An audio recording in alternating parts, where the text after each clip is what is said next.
Well, for millions of citizens of the United States, the long wait is over, and Americans will finally get to cast their ballots on Election Day, and counting down the hours literally at this point. Now, election experts have considered this election period as one of the country's most historic and also rather tight. And with the two presidential candidates, the current Vice President Kamala Harris and former President Donald Trump, wrapping up their campaigns, they've been crisscrossing the country for months to garner support from the voters.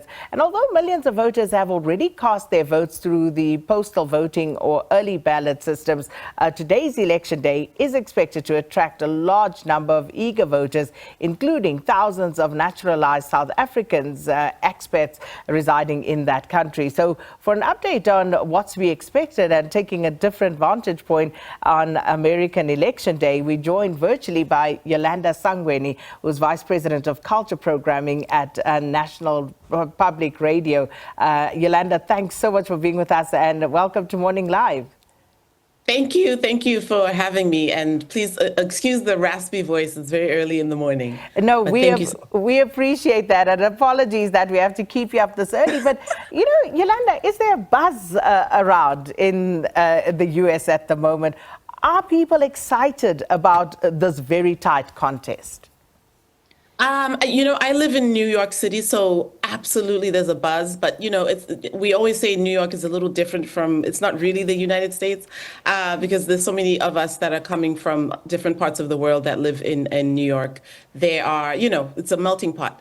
But there's absolutely a buzz here. I went to vote on Sunday, and it was packed. The place where I vote, they said we had the highest turnout since 2008 for early voting. So people are very, very energized. And I think the prospect of having the first Black and Indian woman president is really getting people very energized.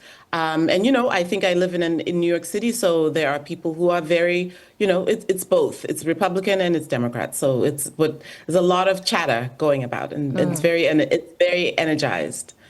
So to pick up on two things that you mentioned there, firstly, let's speak about early voting, because people have already about half or more of the population have already cast their ballots. So let's talk about that. And of course, COVID had a lot to do with that as well.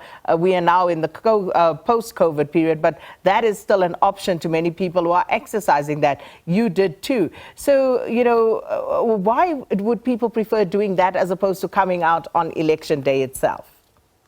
Yeah, I think it is. People are very cautious about still being in crowds after all this time. And so the option of doing it via ballot is very enticing.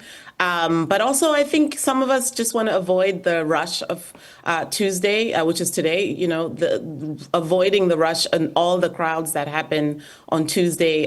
Schools are closed here on Election Day. So, you know, some of us have children at home. So I would prefer to get the business of voting out of the way. And then on Tuesday, be there. Maybe I can go out and actually cheer people on that are actually voting, but my children will be with me. So it's a lot. It's just I'm being practical about it. Mm-hmm. The other thing you mentioned is, of course, about demographics. And, you know, that is going to be quite a pivotal factor, one would imagine, in this election. But how are people feeling about the two candidates at this stage? Is it pretty clear cut in terms of their policies, you know, what each of them stands for? And how easy or difficult is that choice for Americans? And how was that for you as well, Yolanda? Yeah, I mean, I think both candidates have done their best to express what their policies are. And if anyone is interested, you know, we go beyond just what the talking points are, and you actually go on people's websites and read what their policies are. I think, you know, both candidates, for whoever is, you know, is compelling to whoever they're compelling to, right? You know, we can't really, it's a little too late to convince minds. I think what we've been noticing is a lot of, they call them the silent voters now. I'm sure it's reached South Africa about, a lot of people might be voting for Harris and not saying it because maybe their partner or their husband or someone is not in support. So there's a lot of that happening, and there's a lot of that being spoken about. But I think both candidates have said what they have to say, and I think up until last night they were still campaigning out in the streets. And we will see. In New York, the results don't come out until about 9 p.m. today, so we have a long, long day that we're expecting. And just, I guess, the results overall, it's going to be a long. We're anticipating a very long process that we may not know until even the weekend. Because you remember with Biden, we didn't know until that Saturday who the winner was. So we shall see. We're all on pins and needles, just waiting. And of course, the election credibility is also one that will be key, especially with so many early votes being cast, in terms of how the various states are handling this, whether they are counting as these are actually cast, whether they are holding it off to count with the rest of the ballots that will be cast today. So in New York State, where you are, what is the process there, Yolanda?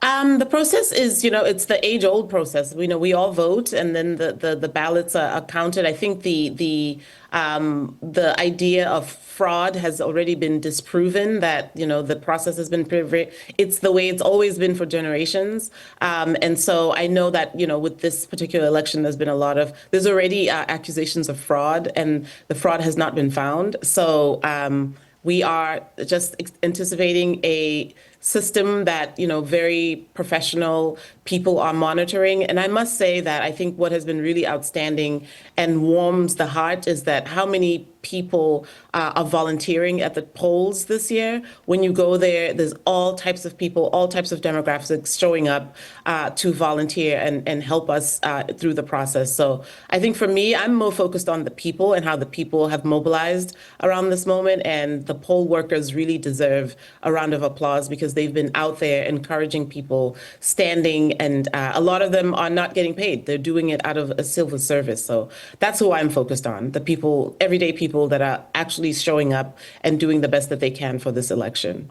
And Yolanda, I'm also just curious to find out, what are some of the conversations that you're having with other South Africans regarding not just the current state of affairs in the United States, but also what people think, which outcome would be best for South Africa, for Africa, generally speaking? Yeah.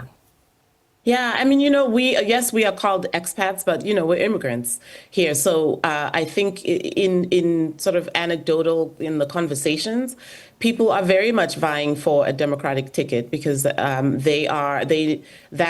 ticket is not talking about shutting down borders, and immigration is a huge subject for us. We're all concerned about, we want to be able to continue coming home freely and not really be worried about, is anything going. Some of us are here still with, green cards. We're not necessarily naturalized, and some of us want to be able to continue moving freely between South Africa and America. So the Democratic ticket is the most compelling one, I think, anecdotally, that we are finding in the South African community, in New York City in particular. And of course, New York. Yeah, so of course, one South African who has been hogging the limelight, so to speak, is Elon Musk. And, what's the conversation around that? No comment. Oh, well. I think it's surprising for us. It's just he's been very, very, even last night it was deemed he could pay voters $1 million. So, he's been very engaged as well. The whole thing is democratic. So, whether you agree with someone or not, they have a right to go out and do what they need to do for the person and the policies that they believe in. Right. Can't stop it. Well, Yolanda, we've hogged you for long enough. Should be approaching 3 a.m. your time now. So let's send you to bed. It's going to be a long day. But fortunately, as you said, no school. So you'll be home with the kiddies. But thank you so much for speaking to us. Yolanda Sangweni, who's Vice President of Culture Programming at National Public Radio, and of course a South African naturalized United States citizen who was eligible to cast a vote. And as she said, she did that over the weekend. And don't forget, stay tuned to SABC News. We'll be bringing you rolling coverage of the US elections.